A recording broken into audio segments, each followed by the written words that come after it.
All right, so President Trump just got sued, a civil lawsuit in the state of New York. Before the trial, the judge found him guilty for filing inaccurate financial statements and getting loans. All right, we looked at the financial statements. Clearly, there was misrepresentation about the size of his condo in New York. Clear misrepresentation. I've talked to dozens of the top lawyers in America, and they all say that's called a non-material representation because it's such a minuscule amount to the overall financial. But it clearly was a misrepresentation, and there's no way it was a mistake. It was clearly misrepresented. There were disclaimers in this that said, hey, don't trust anything in here, do your own due diligence. Okay. The bank, who was allegedly the victim, said, we're not a victim. We didn't get defrauded. We did our own due diligence, and we made tons of money on the transaction. So we're completely happy. So there's no victim. Nobody lost a nickel. Everybody made money. That's fine. But the law says if you misrepresent, it's a problem. So he got with interest, a $455 million fine. Now, by the way, let me digress about our wonderful government. And this is just not the American government. This is pretty much the same all around the world. This is great. I love this. Let's say you're a business and somebody owes you a bill. You send somebody a bill. You're in the construction business. A guy hires you to build a wall and a driveway for him. And you build a driveway and you send him a bill for $10,000. And you say it's due in 30 days. 30 days pass and you don't get the check. You call him up and say, hey, you're late. He goes, yeah, I'm not sure what I'm going to pay. You say, well, I'll tell you what I'm going to do. I'm going to charge you 9% interest a day, compounded, until you pay. And you keep sending him bills. In a few months, that $10,000 bill, now the guy owes you $20,000. At the end of the year, he owes you $60,000. And then the guy goes to the police and says, there's a loan shark here. He's charging me usury interest. You would go to prison for charging usury interest. That's what it's called. It's called loan sharking. The derogatory term of a loan shark, somebody who charges usury interest, is a Shylock. This is somebody who gives you money and then you could virtually never pay it back because the interest is growing so incredibly rapidly that your $10,000 initial debt becomes $100,000 in like a year. It's usury interest. But when the government does it, which is what the government does, the IRS does it, they charge you penalties and interest, and it's compounded. But when the government does it, it's completely legal. The government's not your friend, by the way, just so you know. Ronald Reagan said it best. President Ronald Reagan in the United States, and he was referring to not just government in the US, but governments around the world. He says, government is not going to solve your problems. He says, government is your problem. So Trump gets some $350 million fine, even though there wasn't a penny lost, although the documents were fraudulent to some extent. I mean, it was pretty clear, at least on that one item, the size of his condo. And then he charged him another $100 million in interest, usury interest, if it was done by anybody else except the government. But the government can do it, and it's no problem. Okay. So he owes $455 million, and he's appealing. But in order for you to appeal when you have this big debt, you have to either put the money up in an escrow account, $455 million in cash, or you have to go get a bond, and the bond you have to have liquid assets to use as collateral to get the bond. Okay. So his lawyers file a motion saying, hey, he can't put up $455 million in cash because nobody in the world, including the richest people in the world, whether it's Elon Musk or Bill Gates or Warren Buffett or the Asian billionaire that just had the party, the richest guy in Asia, in India, that all the celebrities went to, including Bill Gates and everybody, and Mark Zuckerberg with Facebook, the owner of Facebook, Alphabet Soup, whatever they call it now, Google, I don't know, all these names changes.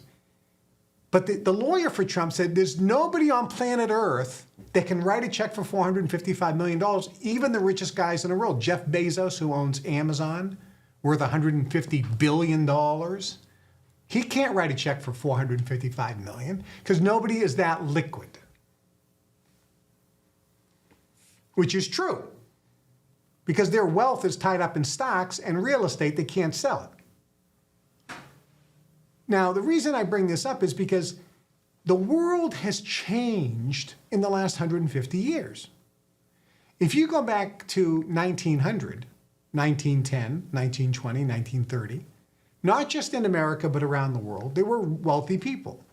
In America, there was John D. Rockefeller, there was Andrew Carnegie, there was J.P. Morgan, there was Henry Ford. Andrew Carnegie, at the early 1900s, sold his steel company to a conglomerate headed up by the bank financer J.P. Morgan. He sold it in today's dollars for $450 billion. That's what he sold it for, $450 billion. But it was sold for cash.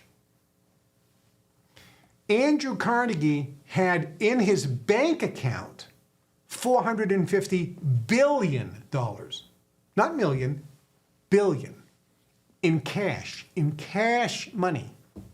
Wasn't in stock, wasn't in real estate, it was in cash. Today, Jeff Bezos, who's worth $160 billion, doesn't have $455 million in cash sitting around. Nobody has that much cash because their wealth is tied up in stocks, or real estate. Why do I bring this up? Is because, as I talked about last week, there is a reduction in liquid wealth across the board, massively with the masses and the average person. The average people today have less money in their bank account. They have less, they don't have enough money. If you lost your job, could you live for a year or two? No. Think about that. They got these credit cards now. It's like, oh, get paid 2 days early. Get the money in your bank 2 days early. Instead of on Friday, get it on Wednesday. And the guy in the commercial is going, man, this is the greatest thing in the world. I don't even know how I'm going to make it till Friday. And now I get my check on Wednesday. Thank God, because now I can eat. You don't have $10, $20 that you can't wait 2 days, that you're out of money. You have no money at all. You can't even buy a sandwich. You don't even have a credit card because they're all maxed out. You need to get your paycheck 2 days early, and that's like, oh, blessings from heaven. Think about how bad that is. But what I'm saying is, even the wealthy people are getting screwed these days. I mean, that's pretty bad. But what's happening is, governments around the world are reducing the sovereignty, the individual entrepreneurship of people. The ability to create the life they want is being massively suppressed by governments around the world. And I'm going to show you how they're doing it, but more important, how you can pull yourself out from the matrix so that you can live the blessed life that you want, regardless of what the government's doing, what the media is doing to try to manipulate you and lie to you and deceive you. Regardless of all that stuff, there are ways and techniques and methods and information that if you know it and you apply it, everything in your life is going to get better. Most importantly, the way you feel is going to be much better. How you handle life and the life that is presented to you is going to become much, much more glorious, much better. Now, there's something else in the news. Let's talk about some other non-controversial topics. By the way, with the Trump thing, this is going to be really interesting because he doesn't have $455 million in cash. How he's going to come up with the money, and he's calling a lot of his buddies around the world that have money and saying, listen, can you do a private loan with some cash to put up this bond. I think he'll win. I think he'll win an appeal, by the way. I think the judge was out of control. What happened to him, I mean, he was found guilty before trial. The judge said, you're guilty. I don't even need to have a trial. Even though there's no victim, nobody lost money, it was clearly it was an infraction, but here's the other thing. How many other people in New York, no.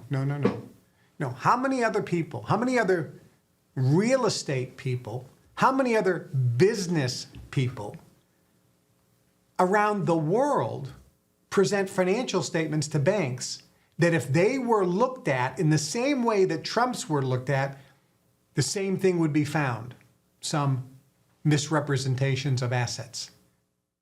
We're telling you the things that they don't want you to know that will make your life better.